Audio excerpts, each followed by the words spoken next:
Hey everyone, this is Tutu Animates, and welcome back to another video.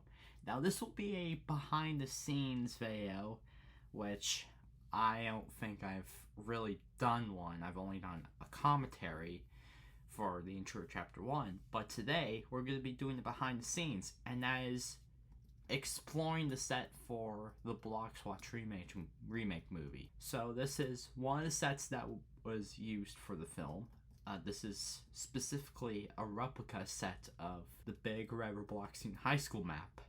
So if you don't know what that map is, I'll put a video of what it looked like on the screen right here. But it was basically a map back in 2018 used for the Robloxian Highschool game. It doesn't exist in the game anymore today. However, only a few people in the world have the map, such as Oblivious HD. I think I even saw Enderfred has possession of a copy of the map, and a few others like Story Animators and others. So it's very rare to find someone with this map. So for this film, I decided to recreate almost the entirety of the map for the movie.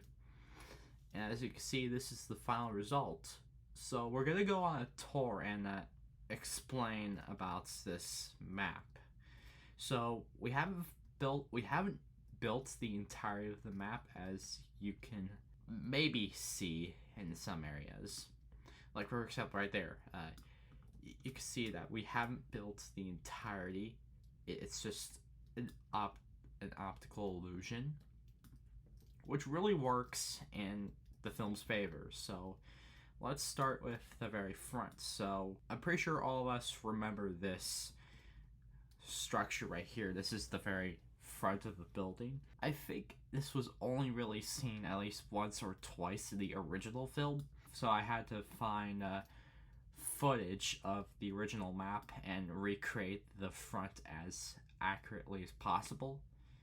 And as you can see, it really worked out really greatly. And you can see that the sides weren't really much of a problem. It was just pillars, walls, and windows. And actually, I just thought of it. This was actually originally supposed to be an interior set. There was supposed to be just two separate sets.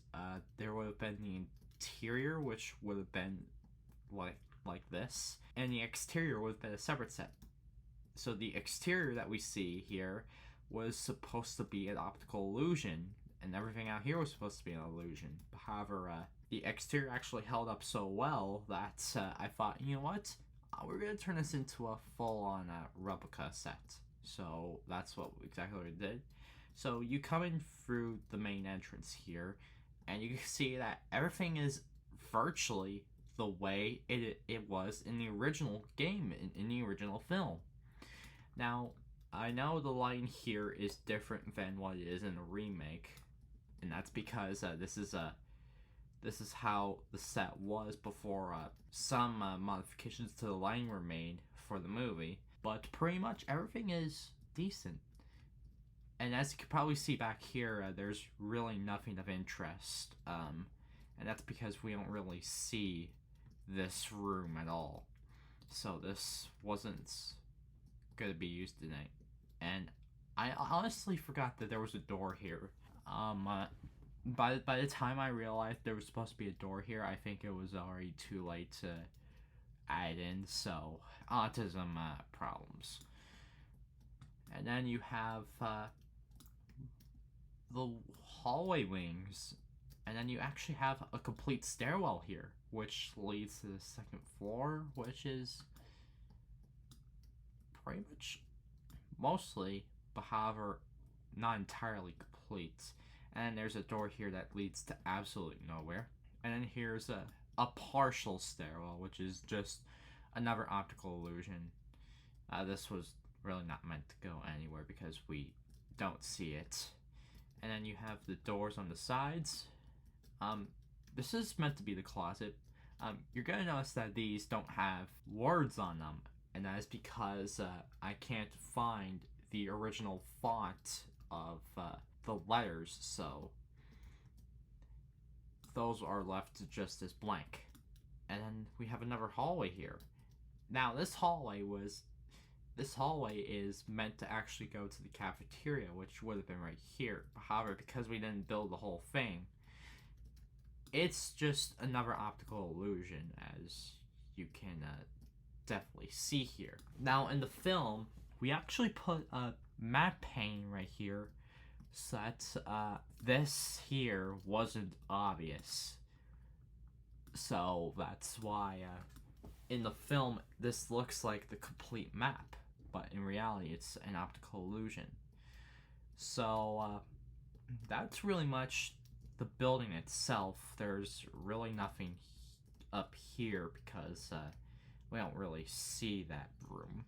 Now let's focus on the outside. So here we have the original sign from the original game. Now one of my friends, who will go by Anonymous, worked on a replica Robloxian Highschool and managed to actually find the original font of the letters used for the original sign. So I ended up obtaining a model of this, and it looks really cool. It looks perfect with the replica here. And then this doesn't get even featured in the film, but here's actually the entrance to a underground parking. Now we don't see it in the film, so you're not gonna really expect any detail down here. As you can see, it's virtually empty with a door that goes virtually nowhere. But that's okay because it doesn't really even get featured in the film anyway. So here's the parking lot, and some of the original assets from the original map have actually been uploaded to Roblox by many users over the years. So I was able to track these assets down and reuse them in the replica. Yeah, so that's why the lamps are perfectly accurate.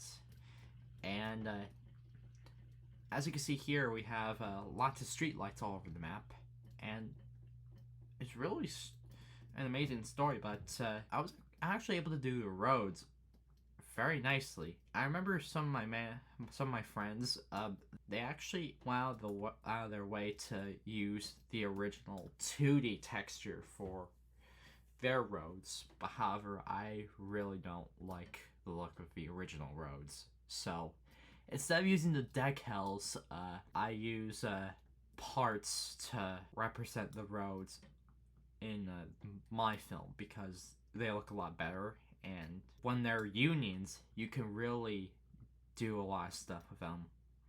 And as we can see here, we've added really much the main area for traffic.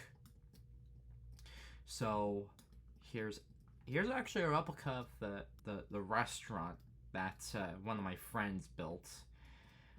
I ended up buying this model on the marketplace on Roblox, and I put it here in its proper place. And then we have also a replica gas station. This was actually from the one map where it has the library, so I just copied and pasted it here. And then we have the rest of the roadway, which is basically just like the original. Now you're gonna notice that the island itself is not properly shaped, and that's because we don't see this part of the island, so what's the point in shaping it? But the road is pretty much the same way as it is in the original, and the trees are in their proper place. Now I will admittedly say that I know there are palm trees that go right here, but I don't know what got into me. And then we have a car place right here. In the film, if you actually look from over here, it really doesn't appear much in the distance. So that's why it only has two sides, and that's why this road looks really effed up. And then we have the bridge here, which really doesn't have anything interesting going on. And then here we actually have an optical illusion hill. It wasn't really worth building the entire thing because you could just make a silhouette, because in the film the atmosphere would mask the fact that it's just an optical illusion. so that's why we only built a 2D hill. And then we have in the remake, this is actually where Zach's house is, and also in the original. You could tell by this tree here. This is where Guest 6 would be standing in the film. And this is where his house, Zach's house, would be across the street. If you're wondering how I found that out, well, it's because I know the positioning of these trees. So that's how I was able to identify the location and find it. So that's really much all there is to this map.